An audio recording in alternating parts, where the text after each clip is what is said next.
It's a special treat to be down here, so thank you for the invitation, Candace and Nina. Like Candace said, I work in Santa Rosa, so I work with totally different habitat types with fish that are the same, steelhead, but a different population of steelhead. And because the habitats are so different than what they are down here, they behave totally different. And so it's it's a fun treat to be here, see the watershed, meet some of the stakeholders, and learn about what you all are doing down here.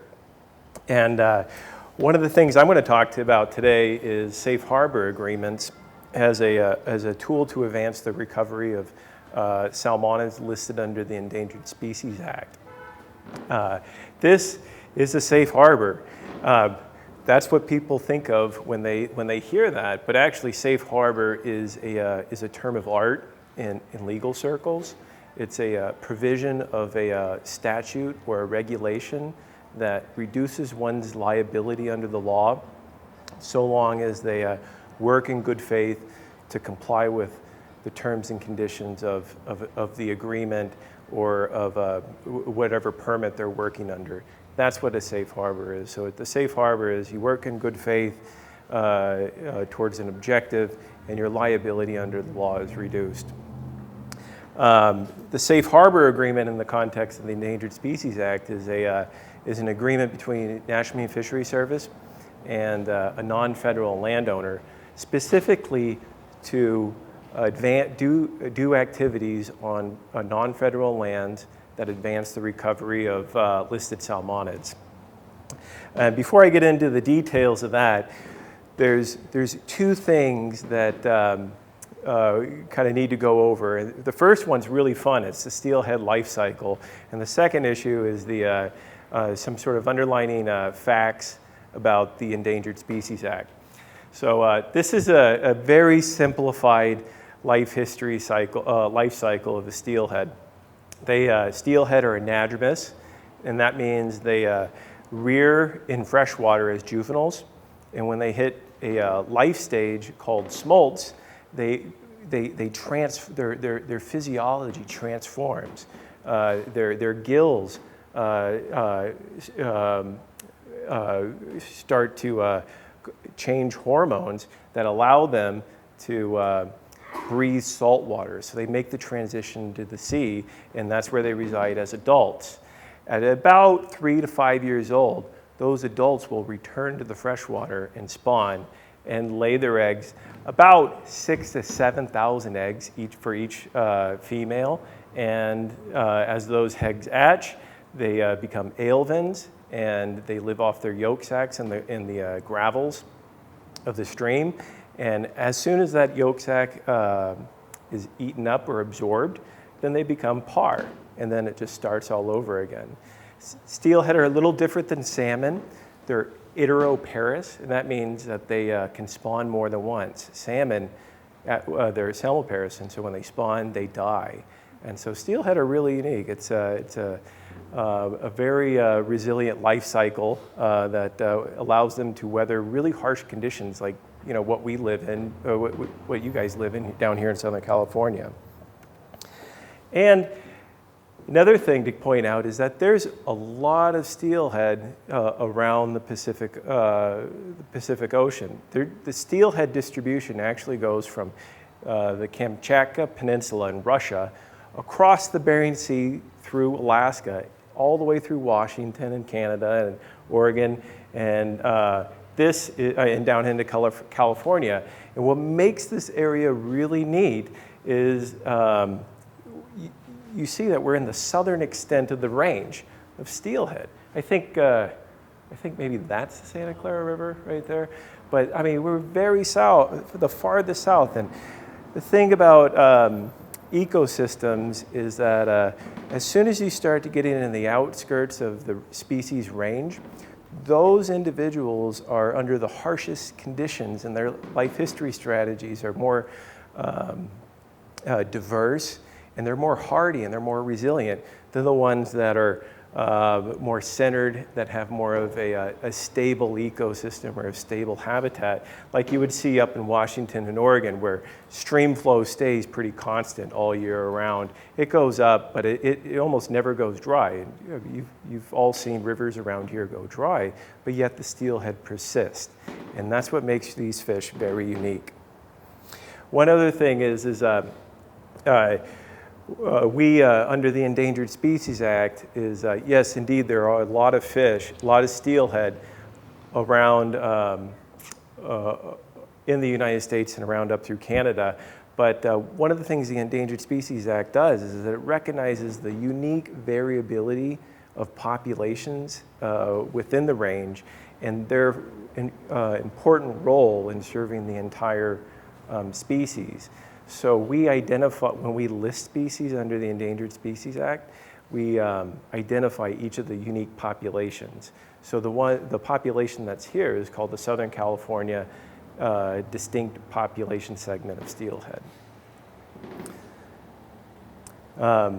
So a little primer, 2 or 3 slides on the Endangered Species Act. We go through a whole week of training on this, so this is just to kind of set an even ground here.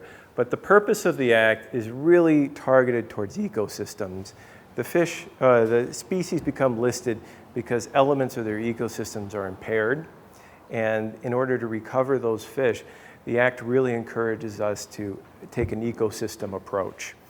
The other thing that Congress wanted to do with the Endangered Species Act was to provide a conservation program that would target individual endangered and threatened species. So they wanted us to take an individual's approach and a ecosystem approach. Other parts of the act was, it was charged with recovering recovering listed species. And so one of the provisions says is that you can't take any listed species. It's prohibited. And if you do, there's consequences. And that's usually a fine. There's also civil penalties that one can take. And for the most obscure cases, I think there's even jail time, but I haven't really heard of that. But take is harm, harass, pursue, hunt, or shoot. I mean, you can't kill or damage or hurt these fish in any way. But that's not just the blanket law for everything, because as any good law is written, there's always exceptions to the prohibition. So you can take fish accidentally through the course of other activities, so long as you do it in accordance with the law. And these are the sections that say that. It's section 10A1A. You can do it for scientific or enhancement purposes. We also have 10A1B, and that's a habitat conservation plan. That's also an incidental take permit. And there's also 10J, and that's experimental populations. What I'm going to talk about today for safe harbors is under enhancement of survival. So that's what a safe harbor agreement is. It actually is intended to enhance the survival of the species. So that's a shared goal that we have when we enter into a safe harbor, is that both of the parties, we want to advance the recovery. We know that sometimes take will happen, even through good deeds. It's necessary to crack a few eggs, if you will, to make an omelet. Some fish will perish or be taken as a result of a good action, but the idea is that we create more fish at the end of the day, and we create better habitat for that. So safe harbor agreements, like I said, are done under 10A1A, the enhancement of survival. And we have a formal policy written about safe harbor agreements that was published in the Federal Register. I don't usually encourage people to read the Federal Register because it's terrible reading. I'm not kidding, it's very, very boring. But this policy is very inspirational because it's one of the few that actually talk about trying to garner non-federal landowner support. It's about the federal agencies being proactive in conservation, advancing the recovery. It's a very inspirational policy. And the issuance criteria set forth in the policy is a net conservation benefit. That's what we need to find before approving any safe harbor agreement, is that there needs to be a net conservation benefit for each of the listed covered species. And I'm not going to read it. You could read this definition of what a net conservation benefit means, but I will walk through it. It's wordy. The first point that I want to point out is management activities. That's underlined and bolded. That is another defined term in the policy, and it means that is the restoration action. That's what the federal agency and the landowner are doing that's wholly beneficial for the fish. And what we need to do is identify the benefits of that. So for example, if there was a blocked culvert and the management activity was removing the culvert, the benefit would be fish passage running through there. Or if there was a diversion and some water was being dedicated for the fish, the benefit would be increased rearing or spawning habitat. That's what that management activity is for. It's not tilling of the ground or what landowners might think of management activities. In the context of safe harbor, it's the restoration. The other thing I want to point out too is where it says taking into the account the length of the agreement. That means that those benefits need to be realized over the length of the agreement, and it's even more important that they grow and accrue over the length of the agreement. So the timing of these management activities with respect to the signing of the agreement, they're usually done early, and that way the benefits can grow. Like growing trees along a river, you can't have a 2-year agreement with seedling redwoods. That's where, I think of redwoods because that's where I come from, because they take forever to grow. So you need to be able to have the agreement for the length of the benefits that you expect. The next thing is the offsetting adverse effects. And that's the portion that landowners are really interested in having. It's what they're getting is, or what we need to analyze is sort of the land use activities that may cause the takings of the fish that they don't want to accrue any liability for. Because one of the things I forgot to mention is NIMS and Fish and Wildlife Service came up with safe harbors because of the Section 9 prohibition. If there was a prohibition that had penalties and fines for taking fish, why on earth would you ever want those pesky critters on your property? If you accidentally stepped on one or you killed one, all of a sudden there would be the long arm to the law or somebody out there to sue you. So why would you ever do anything to bring them to your property? Any lawyer would tell you to not do it. Well, that's where we came up with safe harbor, was to say, you know what, if you do something that attracts the species to your property, we're going to relieve you of your liability under Section 9. So that's really the take home. We really want to encourage people to do good things and not let Section 9 be the reason for people to not do good things. So just a little bit on management activities. And so when we start talking with safe harbors with the landowner, the first thing that we talk about is like the management activity. What good is, what good can we do on the property? Does the landowner know of anything that can be done to increase abundance or attract fish to the property? Those are the first things that we talk about, and the key thing with the management activities in order to qualify, it needs to be voluntary. It can't be anything that's required by a county or by the state or by the court. It needs to be something that's purely voluntary. Another important thing is that it could include not doing something. So if there's an activity on the landscape that the landowner is doing that like suppresses habitat, if the landowner were to stop doing that and we would think habitat would grow in, that counts as a management activity. And I think in many cases that could be what happened, or that could qualify for a management activity, especially with water.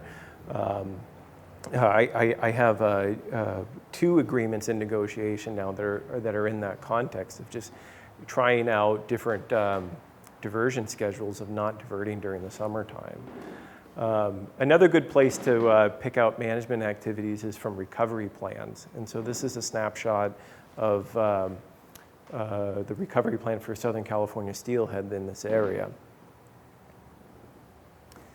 Okay, so just kind of going back to the slide again, because like one of the things that we do in these safe harbor agreements is that this definition is really like the holy grail. This is the light that at the end of the tunnel that we end up looking towards, and kind of when we go through the negotiations, we recalibrate ourselves occasionally with this definition to figure out whether or not we still have a net benefit. And right now I have bolded the adverse effects. And so this is the side of the net benefit that's the landowner is really getting legal benefits out of. And there's 3 forms of take authorization that a landowner will get. One is a return to baseline conditions. That's a key thing with safe harbors is the property, the agreement will identify baseline conditions for the entire property. That does 2 things. It ensures protection of the species so that the levels don't drop before what existed before the agreement. And it also gives the landowner a clear understanding of what their rights are under the agreement to maintain habitat and to not let it degrade below a certain level. The other thing that they get take authorization for is whatever land use activities they're doing. If it accidentally harms a fish or takes one, then that's okay, because that fish or that animal would never have been there if it weren't for the good deed that had been done. Attracting more species is going to expose those species to interactions with land use activities and could cause take. And like I said earlier, management activities. Sometimes management activities will result in take. Sometimes we need to dewater a creek to install large wood or to replace a barrier, and sometimes those fish will need to be captured and moved. But it's usually pretty low. Kind of want to come back to baseline again. Baseline, the way U.S. Fish and Wildlife Service and NIMS in the policy gives 2 ways to identify baseline. One is through species counts, and 2 is through habitat. NIMS, I think, in almost every circumstance will use habitat because of the life history for the fish. These fish are highly migratory. They are in and out of the property. Their numbers will change based on the month or the week because of high rates of mortality that happen in the alevin stages. So we'll most likely use habitat. And in instances where the habitat on the property is so degraded, sometimes is so degraded that we may not be able to get a net benefit because of the take authorization that we'd have to provide to return to baseline. We're able to come up with an elevated baseline if the landowner agrees to it. And so that what that does is that it creates a better habitat that the landowner could actually live with, and will have at the end of the agreement, and will continue to last, and it'll be better than what's there right now. So that's called an elevated baseline. And baseline, like I said, I kind of jumped the gun a little bit, but baseline conditions are that we've been thinking of them as habitat parameters. And they're going to vary from agreement to agreement. And the reason why that is because habitat varies, and 2, the land use objectives of the landowners are going to be very different across the landscape. And so what we do is we try tailoring the habitat habitat parameters to discern potential effects that might come from a land use activity. So that way the landowner can know whether or not they're having an effect on the stream or not. So all of our parameters will be different. You know, like a baseline for a timber company is going to be different than one for a like an orange farm or a cattle ranch. They'll all be very different. So this, I always like this slide because it kind of summarizes a net conservation benefit. The benefits really need to outweigh the impacts, and the difference between the two need to contribute directly or indirectly to the recovery of the species. And so that's really kind of safe harbors in a nutshell, and it really is a tool to advance the recovery. I have just a few more slides because I summarized it, but I just kind of let you know how it actually works. Baseline conditions are established on the property. The agreement identifies management activities, and the landowner gets take authorization. And at the end of the agreement, the landowner can return the property to baseline. So if it was a riparian buffer that was added, like 50 feet, the management activity would be add the buffer, and then at the end of the agreement, if the baseline conditions were zero, then the landowner can return that property to the zero buffer. That's only an instance, but that's intended just to illustrate how that works. And kind of to go over again the landowner assurances, they get the ability to return the property to baseline. They get take authorization. And the last two bullets are what we would call no surprises. It's another policy, but it's a promise from National Marine Fisheries Service that when you work in good faith and when you comply with the terms of the agreement, we will never ask you for anything more for the life of the permit. We won't pull it back and say that you need to do more. And that's a big deal because our take authorization that we give to other federal agencies, like NRCS or something, they don't get that assurance. We can pull it back at any time, but with non-federal landowners, they get that benefit. So it's an added benefit. And this is just kind of an outline of the agreement. I only talked about a few elements, but the rest of the stuff is just the life history of the species, the responsibilities of the parties. There's land transfers, modifications if you sell your property, or there's a family that I'm working with that we built in a lot of modifications for trusts. They have a big family trust.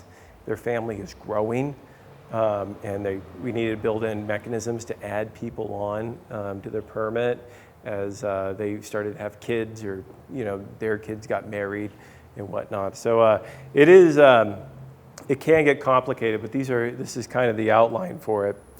And I always throw up this slide because I was asked this from a landowner once when I was negotiating one, because where I work, the farmers are somewhat cynical. I don't know a better way to say it, but they think it's the federal government is trying to do a land grab, trying to get into their operations.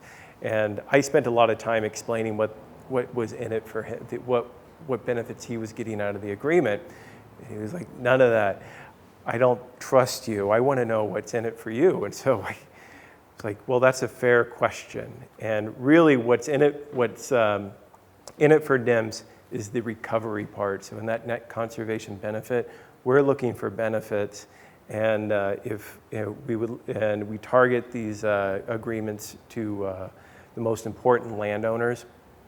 And if the landowner needs those assurances in order for those benefits for us to get those benefits, then we do these agreements, and that's really what it's in for us, is because we want to see the species advance recovery. And so now we'll kind of get into a case study. This is the only case study that we have right now. This is the only one that's finished. is the Dry Creek Valley Programmatic Agreement. And Dry Creek is a tributary to the Russian River in Sonoma County. It is premium wine country. Dry Creek is controlled by Lake Sonoma that is operated by Sonoma County Water Agency. And it's the water storage for all of Sonoma County and Marin, so about like 600,000 people. And the water agency, and it has California coastal Chinooks, Central California coast steelhead, and the endangered Central California coast coho salmon. So we have 3 species in Dry Creek. And the water agency is undertaking a 6-mile habitat fix-up of Dry Creek, habitat enhancement, because the velocities in Dry Creek are way too high for rearing steelhead and coho. And one of the problems with Dry Creek to do the habitat fix-up is that the habitat fix-up is very expensive, and there's about 144 parcels of private property. So we need access to get onto the property in order to fix up Dry Creek.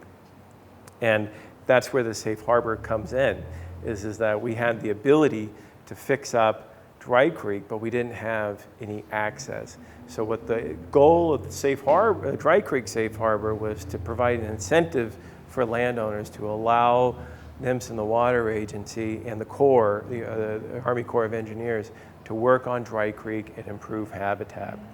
And so we developed this 35-year agreement covering all 14 miles, even though we only had the wherewithal to do 6, but we wanted to cover the entire area to do these habitat restoration projects. And in this instance, the programmatic agreement is between National Marine Fisheries Service and the Sonoma County Water Agency. And the Water Agency actually does cooperative agreements, which are under the umbrella of the programmatic. So they enter into an agreement with the property owners and work out the details of baseline and the management activities. And we come in where needed to provide technical assistance. But the Water Agency really holds the permit and covers everybody thereafter. And the one last thing is the land use activities are all grapes. This is all the Dry Creek is lined with vineyards all the way top and bottom. So we were able to identify the land use activity as only routine viticulture operations, grape growing. This is the habitat fix-up. The money just didn't come from anywhere. That's one thing. Is it came from a biological opinion that we wrote that actually found jeopardy. We found that continued operations of Lake Sonoma was going to jeopardize the continued existence of steelhead and coho. We thought that it was a really bad way, that how the habitat interacted with the flow releases was very adverse. And we didn't think that coho or steelhead were going to be able to persist over the life of the project. And so we provided a few alternatives to solve that problem, and the habitat fix-up was the preferred alternative. There's 14 miles of habitat, and the velocities were very high, 3 to 8 feet per second. Just to give you an idea, coho and steelhead like something a little fast, like maybe like 1.5 feet per second. Coho like something like a half. And so these things were orders of magnitude faster than what those fish were able to handle. And we also targeted winter flow releases and to get some floodplain habitat. And we were only targeting 6 miles. And so this is kind of a little imagery of the habitat fix-up for this is the summer channel, and this is the work that we did during the winter footprint, just to give you an idea. And the habitat enhancements are pretty significant. I mean, these are very big habitat improvement projects. You can see some of the square footage of alcove, these big ponds almost that are next to the creek to give fish refugia from the high flows.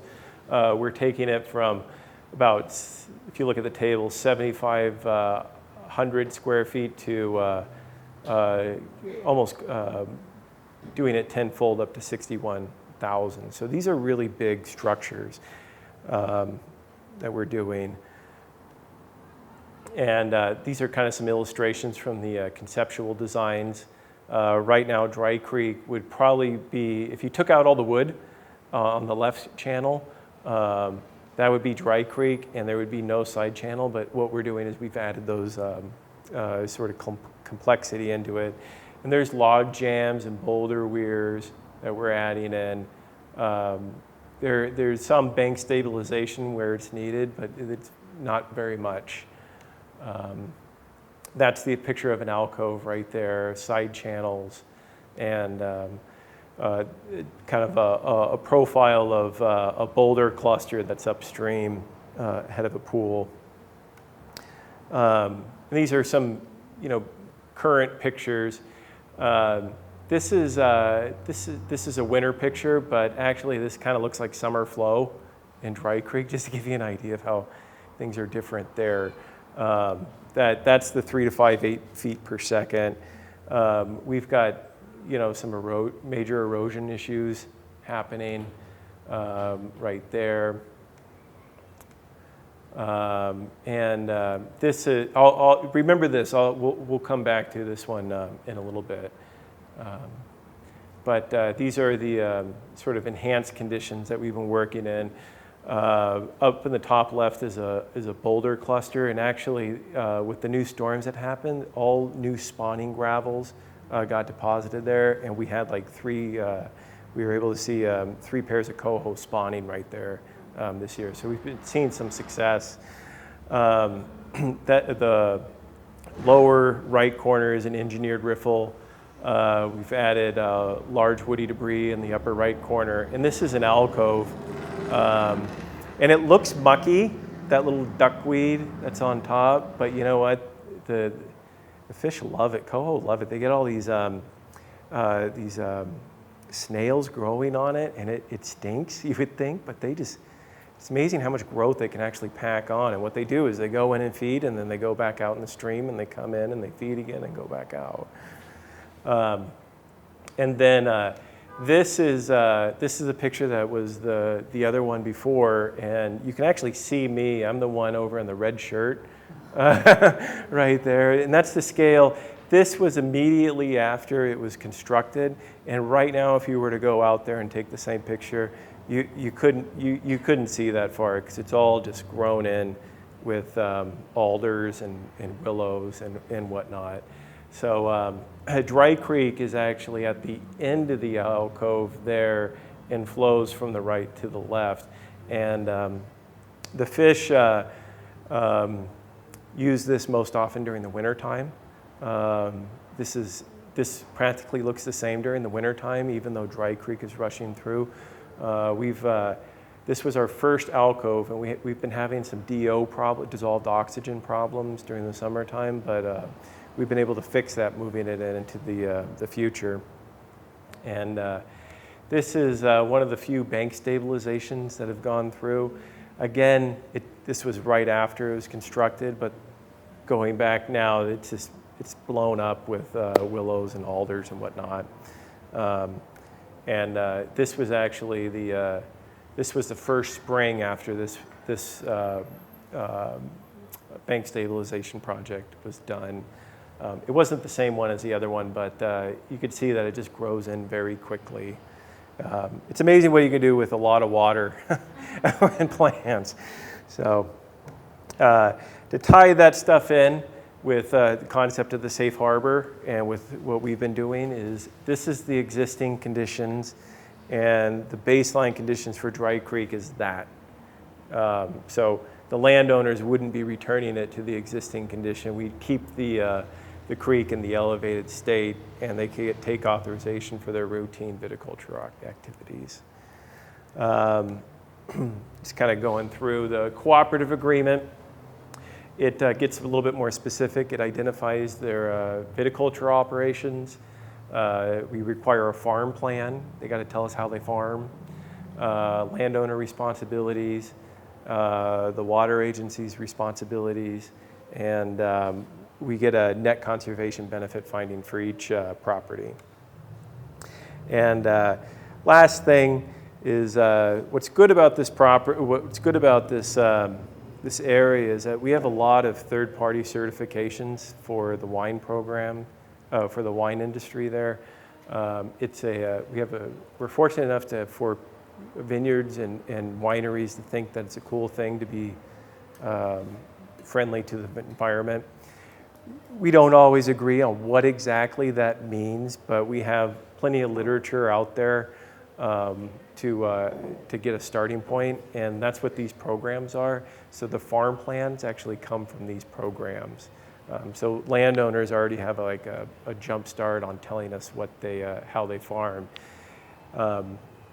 That's unique. I know I've worked in other areas where I've talked to farmers. How do you go about farming? Like, what does that even mean? They're like, I just get up in the morning. I try. It's actually really complicated, but these things do a really good job of describing that. And our net benefit that we found was we were able to work in the most optimal areas. We get substantial habitat enhancement. We get access for a special coho stocking program.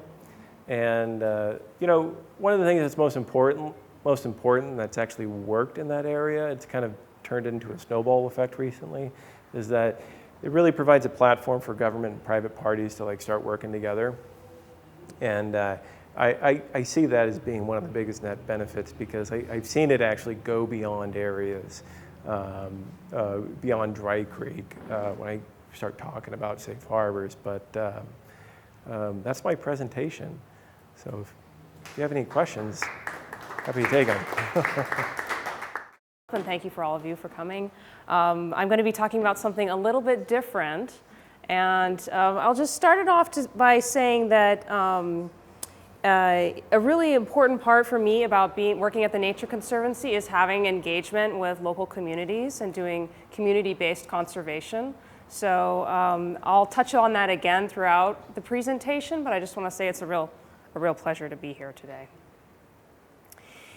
I also want to say that the work that the Nature Conservancy does is always in partnership with many, many different entities. So this just gives you an idea of some of the partners that we work with on the Santa Clara River. It's actually a very broad suite of agencies, organizations, private individuals, institutions. Together we create reports, we do active conservation. My role is as a scientist, so I do a lot of research in partnership with academic scientists and agency scientists to inform the work that we do. So I want to say thank you to all of those people that are helping to move conservation forward along the Santa Clara River. The outline for my talk today will be to give you just a brief overview of the Nature Conservancy and the work that we're doing, particularly, and then I'll move on particularly to the Santa Clara River Project and the work that we're doing here. And then I'll have an example of how we use science to inform our stewardship. So, who here has heard of the Nature Conservancy before? Oh, good. Okay, great. So, Nature Conservancy is a private, not-for-profit organization. It was founded in 1951, but its roots actually go back much further in the Ecological Society of America. And if you want to hear the story of that, you can hit me up later. The Conservancy owns and manages the largest network of private preserves in the United States. We've protected about 5,000 river miles worldwide, and we have chapters in all 50 states and in more than 30 countries around the world. One of the things that the Nature Conservancy is proud of is of being based on science and our internal science staff. So we have about 500 scientists on staff right now. In Southern California, there are about 5 of us, but I'm the only one who's a science staff at the Conservancy who works on the Santa Clara River. However, many of our other staff have science backgrounds. The mission of the Nature Conservancy is to conserve the lands and waters on which all life depends. And another way to put that is to think about the ways that we protect biodiversity around the world. Here on the Santa Clara River, we're working to protect the lands and waters on which the biodiversity of the Santa Clara River depends. And so this photograph, isn't it a beautiful photograph? Yeah. So this photograph was taken by Melinda Kelly for the Nature Conservancy, and you can see the Santa Clara River here in all of its glory, this really wide stretch of the river. The Nature Conservancy has been working here since the late 1990s, and over time we've had the ability to acquire from willing sellers properties along the river that total at about 3,500 acres currently. And I'll talk more about that in a minute. But I also want to recognize there's local conservation, but it's always embedded in this larger context of what's going on regionally and globally. So on the Santa Clara River, we have conservation along the river, but we also have a mosaic of land uses and land ownerships. A lot of different types of activity are happening here, and we need to be able to recognize that in order to be really targeted and strategic with the conservation that we do. When it comes to thinking about protecting species, they don't always stay put. Some things are migratory, some things have very wide ranges, and so in thinking about how do we do conservation, protecting a local property may not be enough of a solution. So we need to think broadly about what we're doing. In addition to just thinking about lands and waters, there are the ecological processes that happen on those lands and in those waters. Things like floods and fires that are larger processes that are happening across the landscape. And then, of course, we're living in a time of unprecedented change, with climate change, with invasive species, with economic, social, and demographic changes. And I'll touch on invasive species in particular in a minute. So here's another photograph of an image from the lower Santa Clara River that paints the picture of the mosaic of different land uses that occur here. In the foreground, you can see row agriculture that's happening and people out working the land. Immediately behind them, you can see the riparian corridor and some of the natural vegetation that's growing there. Beyond that, you can actually see the opposite bank of the river where there is a levee. And beyond that, there is residential development and commercial development. So all of these different types of land use are occurring in a relatively small area. And we need to think about, when we're thinking about conservation, we need to think about how does it work within the context of all these other land uses. And that brings us to some stewardship challenges. When I say challenges, I mean it in the broadest sense of the word in terms of things that are difficult to do but are worth doing. In terms of a challenge, restoring damaged habitats is one challenge for stewardship. Invasive species management can be part of restoring damaged habitats. That's another challenge. Managing and protecting sensitive species, like the ones that Dan was talking about during his presentation, is another challenge. And involving the local community, again, is an important challenge that we face in doing good conservation. In order to address these challenges, we have an approach, an adaptive management approach. Who's ever heard of adaptive management? Is this concept? Okay, good. You'd think this is kind of a no-brainer by now. It's sort of like, yeah, everybody does this, right? Well, within conservation, adaptive management wasn't widely adopted until the 1990s. So it's relatively recent as a concept, but you start with setting your goals and your priorities, and then you move towards developing strategies for meeting those goals and putting those priorities into play. You take some action, you measure your results, and then you go back to step one and set goals and priorities again. And so it's this iterative process, this feedback loop that's happening. At the Nature Conservancy, we call it conservation by design. And I'll talk specifically about the role of science in helping to do adaptive management along the Santa Clara River, and measuring results and then using the results of those measures to inform what you're going to do next is a really important part of that process. So let's get into some specifics about stewardship challenges.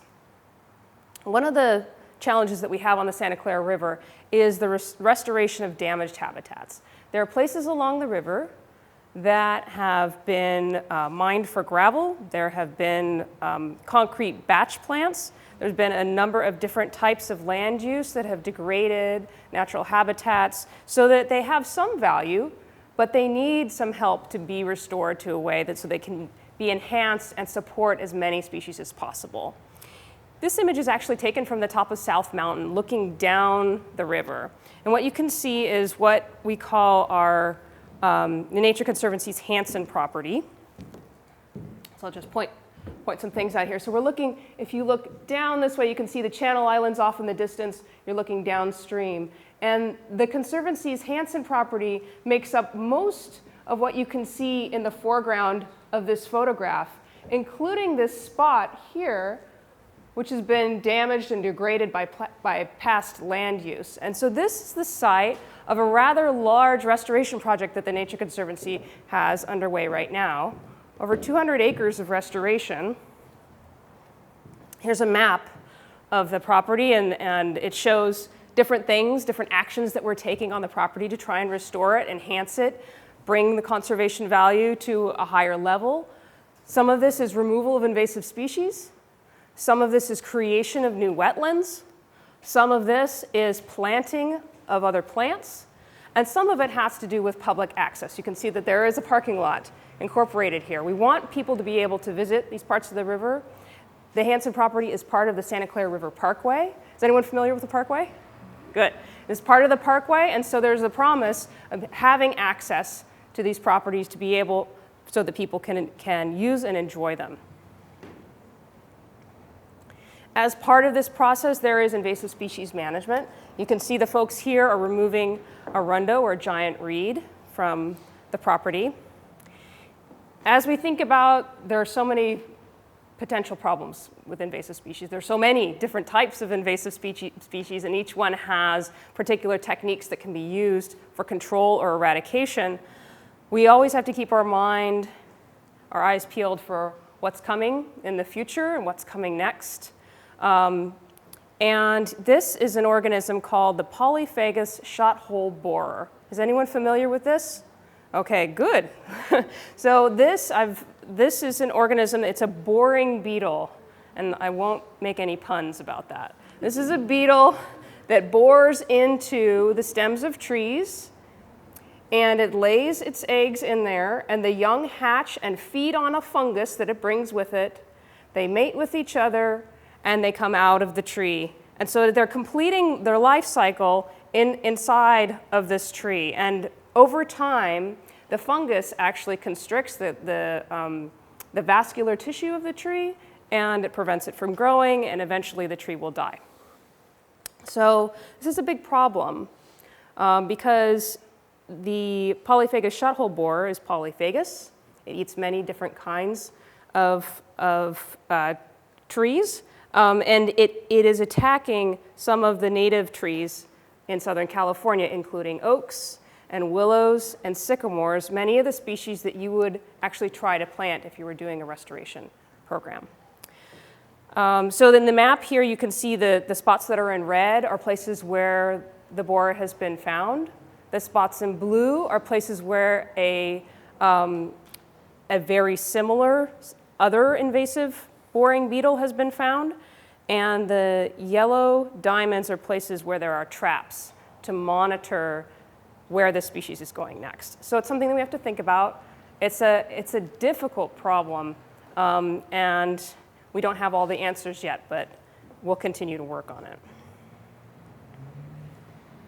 So in thinking about restoration and what we want the habitat to look like, of course it's going to depend on where you are along the river, but this photograph, again, was taken on TNC property, and you can see the corridor of the river itself, and along either side, vegetation dominated by willows in this case.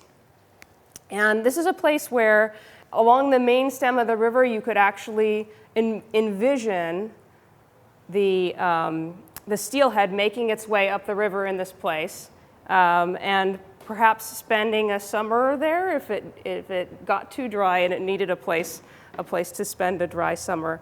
Along the sides of the river are all kinds of shorter types of vegetation, which are difficult to see here. But if you look at this image, which is taken actually from Santa Paula Creek, you can see that one of the dominant native species is called mule fat. And this is a species that has a really great smell. When you go out and walk along the river, you can actually, I always know that I'm near water because I can smell the mule fat. That's the green that's coming up, yeah, coming up through those cobbles. And so there's this mosaic of habitat types, but I want to use an example of another species that's not a fish to talk about applying science to conservation management. And specifically, I want to talk about the least Bell's vireo. So this is a pretty small neotropical migratory bird species. It spends its winters in Mexico, and it makes its way up the California coast and all the way up into other parts of the West. But the least Bell's vireo is more restricted. And it breeds here along the Santa Clara River, and it has a call that a colleague of mine described as sounding like, "Would you like to go out on a date? Certainly not with you. Would you like to go out on a date? Certainly not with you," over and over and over again. So if you're ever out on the river and you hear that, it's pretty distinct. It's one of those species that it's like, oh, I know what that is. He's saying no again. She's saying no again. No more dates. So this organism is one that makes this tremendous journey and needs to breed here along the Santa Clara River, and we're trying to recover it. It's endangered. We're trying to enhance habitat, restore habitat, so that this species can eventually make its way beyond the Santa Clara River, repopulate areas where it was found in the past, and be further along on its way to recovery. Now, where does the science come in on this? In particular, the Nature Conservancy is partnering with the Western Foundation of Vertebrate Zoology to do a study that has to do with cowbird control to benefit least Bell's vireo. And I'm going to tell you a little bit about least Bell's vireo and their life cycle and how cowbirds play into that, so you can understand what exactly we're doing and why we're doing it, and what the science principles are. So up in the upper left-hand corner, you can see a nest. The vireo builds a cup-shaped nest. And in this case, they really like to use mule fat and other plants that are along the river because those plants have the right architecture for them to build their nest. Instead of being straight up and down like a rundo is, they have branches that come off the sides, so the birds can actually build this nice cup-shaped nest. And you can see a nest with 4 vireo eggs. In the photograph next to that, you can actually see the male vireo sitting on the nest. And in the lower left-hand side, you can see a baby vireo chick just on hatch day with waiting for its 2 siblings to come out and join it. And then in the photograph on the right-hand side, you can see 12-day-old vireo nestlings that are just about ready to fledge and leave the nest.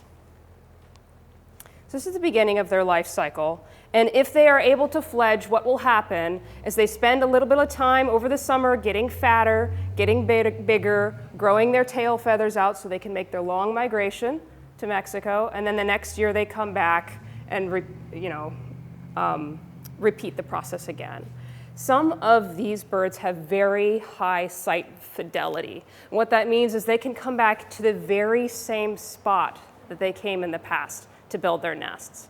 And some of them have particular characteristics or particular behaviors that actually tells us that we're seeing the same individual over and over again. There's one that I was hearing about that likes to build nests with little mallow flowers woven into the nest to try and attract a mate.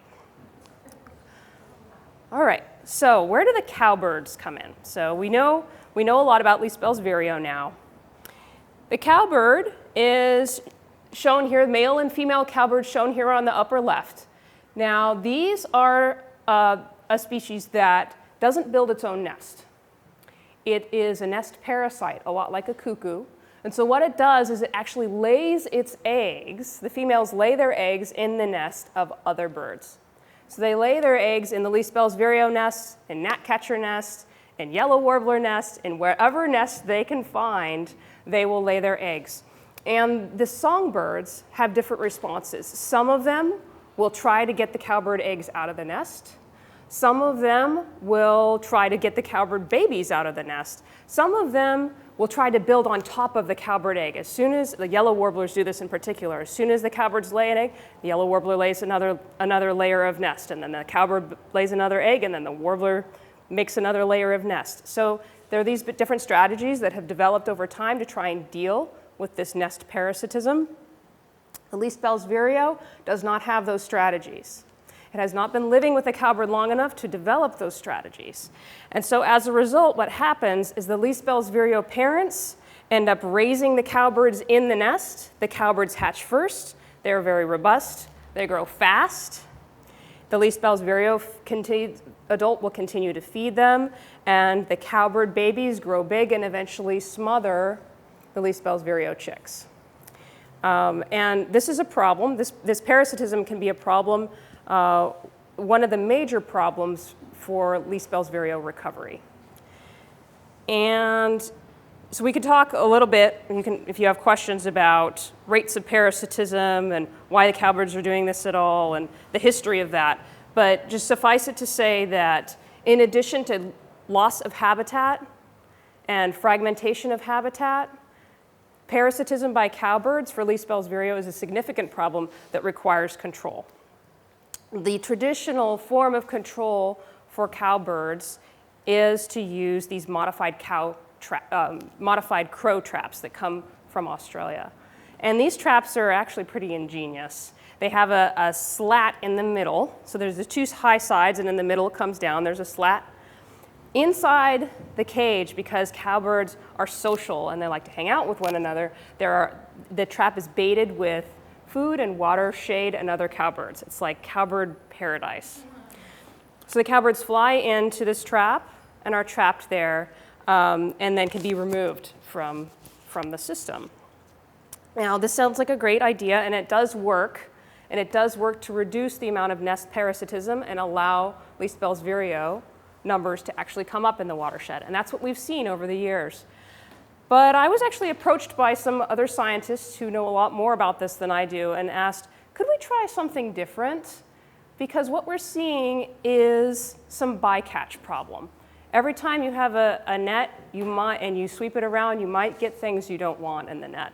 In this case, with this cage, with food and shelter and a nice place to sit, there are other birds besides cowbirds that actually come in to the cages. Some of those are California towhees. Love the cages. There are towhees that come into the cage again and again and again and have to be removed every single day. And so we have some concern about depressing numbers of towhees along the river and some other species. So we want to try and reduce those bycatch issues. And so we're putting adaptive management into play. The other issue is it's expensive to run these traps. It's a long-term cost for a project. There's no foreseeable end to it. And it's the kind of thing that you have to make sure that you have enough funding to run over time.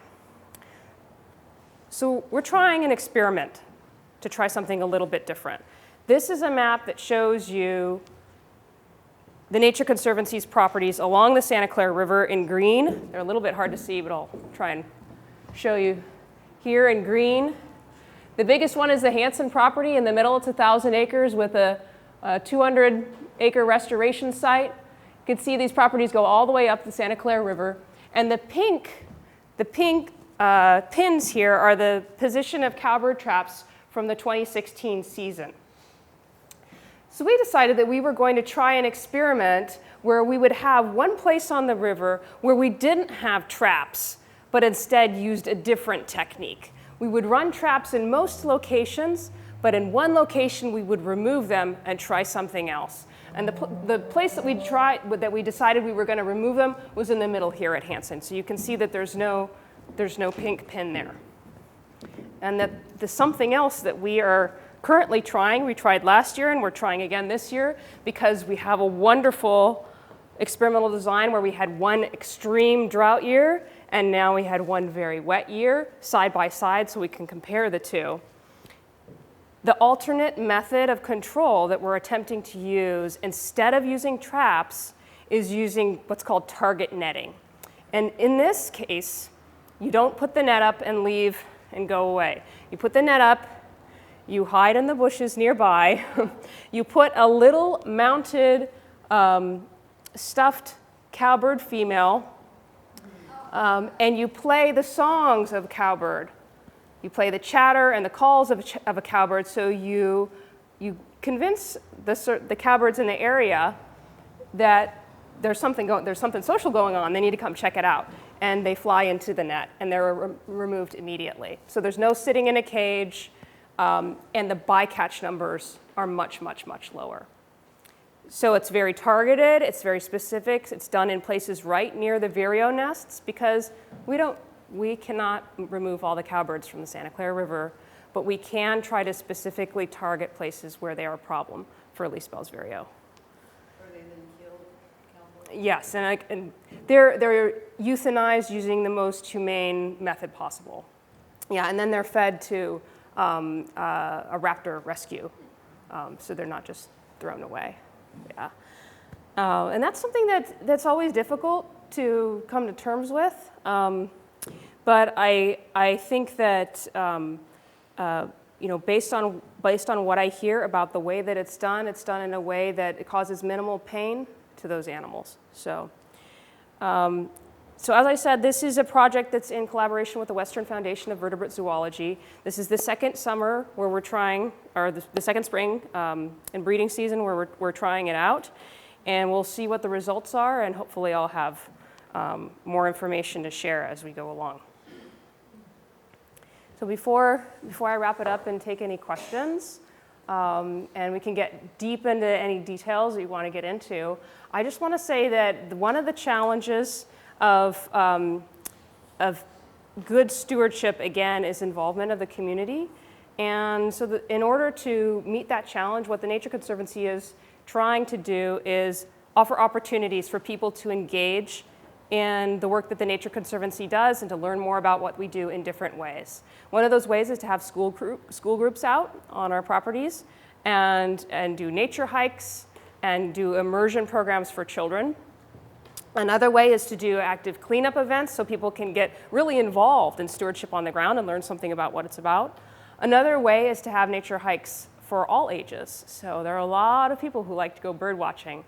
And if you're interested in opportunities like that, let me know. I can hook you up with the appropriate person at TNC. That is it. I'm happy to take questions. Thanks so much for having me here, everybody, Nina and Candace, and thank you all for coming. Got a little cooler in here finally. So fun fact, today NRCS turns 82. So 82 years the agency has been in existence, and we actually started, oh, thank you. Oh, sorry, I started talking. We actually started as a soil conservation service from the Dust Bowl era.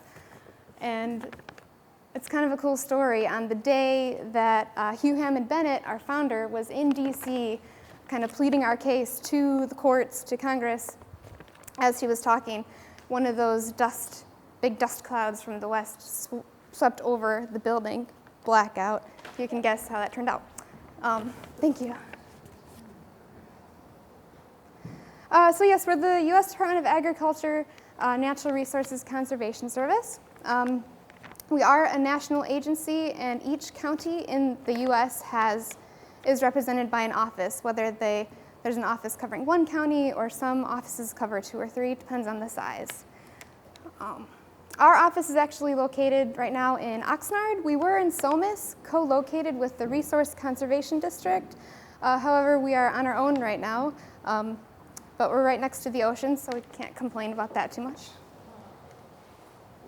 So who are we and what do we do? We provide technical and financial assistance to agricultural producers to address resource concerns on their properties. This could be soil, water, air, plants, animals, energy, and there's a human aspect as well that we look at. We are non-regulatory, we are totally voluntary, so we don't try to tell you what to do. We can't enforce you to make any changes, but all we do is we can do a site visit and then suggest alternatives to how to address those concerns. We do have, in our office right now, we have an agronomist, a soil scientist, we have 2 conservation planners, I'm one of them, an irrigation water management specialist, and a farm bill assistant who thankfully helps us with all the paperwork. That's never ending. And the staff that we don't have in the office, we do have on higher levels. We have biologists, engineers, other soil scientists, foresters, and range specialists that we can come to and ask for help if necessary. We do partner with our local resource conservation districts. We have 2 out of our office. We have the Ventura Resource Conservation District and the Santa Monica Mountains. Because our office does cover all of Ventura County, and we do cover, I think we have a quarter into LA County and Catalina Islands, which is pretty cool. So the EQIP program, our Environmental Quality Incentives Program, is our flagship program, which most of our practices fall under. And these practices are what we use to develop a conservation plan geared toward addressing resource concerns on landowners' agricultural property. It could be orchards, specialty crops, or rangeland for cattle or horses. We use that conservation plan to, again, address those resource concerns, but also towards the management, the goals of the landowner. All of our contracts are reimbursement-based, so any payments that we do make are, once we certify that the practice has been completed to NRCS standards, then we can go ahead and make the payment. And all our payments are generally cover 50 to 60% of the cost of the project because it's an incentives program, unfortunately not like a full grant.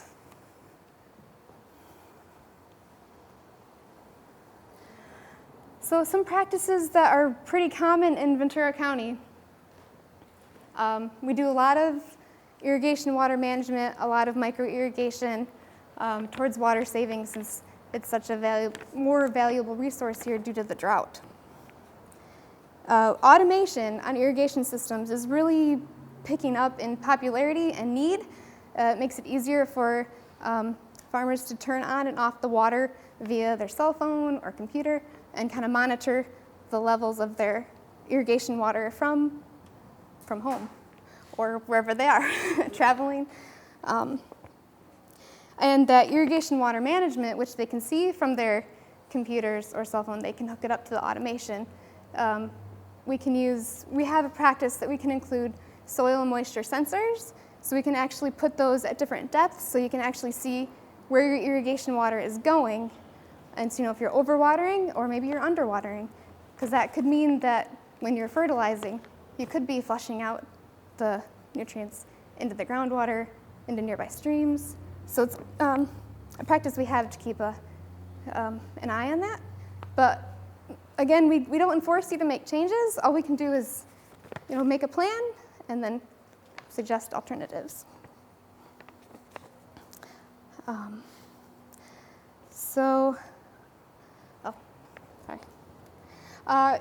More on the irrigation practices. These are some more examples of what we can plan along with a micro-irrigation system. Sometimes they're on their own. We can do irrigation reservoirs. Which might include storage tanks for folks that don't have full control of their water.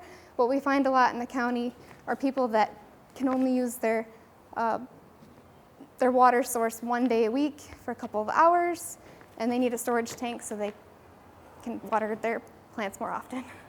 So a lot of what we do for the micro-irrigation we have a lot of perhaps strawberry farmers who use the big overhead sprinklers to establish their strawberries, which could waste a lot of water. So what we can do for that is plan a micro irrigation system with micro sprinklers to help save that water. And we do end up switching a lot of really old pipeline. It could be below ground and above ground, because if it's past its lifespan, it will most likely working inefficiently. And for those farmers who aren't sure, or it's possible that their distribution uniformity on their farm might be low, or they're not sure where it's at, NRCS can actually do a distribution uniformity test to kind of see where those numbers fall. Is this tree getting the same amount as the tree in the back corner? If there's hillsides, stuff like that, to see how efficient it's working. The Resource Conservation District also, if you're a member of the VCALG, which is the Ventura County Agricultural Irrigated Lands Group, they have a mobile lab, which is pretty cool. They can come out for free for those members and do a distribution test as well.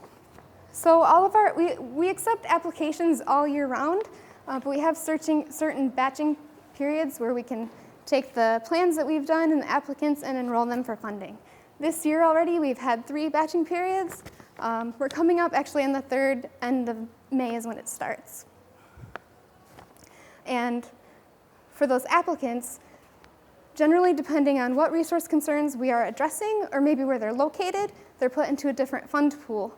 And we have a Cayugas Creek watershed fund pool that is specific to folks in the area who either are addressing some of these resource concerns. It's all towards water quality because the Cayugas Creek has a lot of 303D listed streams, so we're trying to increase the water quality in those areas. And the benefit to this is if you're in this fund pool, it's a much smaller competition. You're only competing with other folks in this fund pool as opposed to statewide or nationwide. These are some soil quality practices. For example, our cover crops and mulching can help increase microbial activity and therefore increasing organic matter. And it takes years for the soil to build up health, but over time that could also increase your soil's water holding capacity. There are some studies done. It does take a long time, so it's hard to convince folks to get on board, because usually you want instant fix, but it does take time and dedication. We can help with creating wildlife habitat or restoring wildlife habitat, but as to our kind of restrictions for working on agricultural lands, we don't often get folks giving up their farmland to create habitat. But when that does happen, like here we did a tree and shrub establishment, and not only does this benefit the targeted species that they're looking for, but any adjacent like riparian areas or forests, it just kind of creates that continuity and really helps the area in general. Steps to assistance. So it's the government. So we have a lot of paperwork and a lot of forms, but we try to walk you through it as easy as possible. The first step would really be to call us and set up an appointment, and we can meet you on site to go over your site-specific issues and see what we can pull out of our toolbox to help. And there's no obligation at any time unless you sign a contract. Our help is free, our assistance is free, and again, we offer suggestions, and we really want to meet your goals on your areas instead of trying to tell you how to run things. And if we can't help your property, most likely we have connections to find out who can or where best to point you.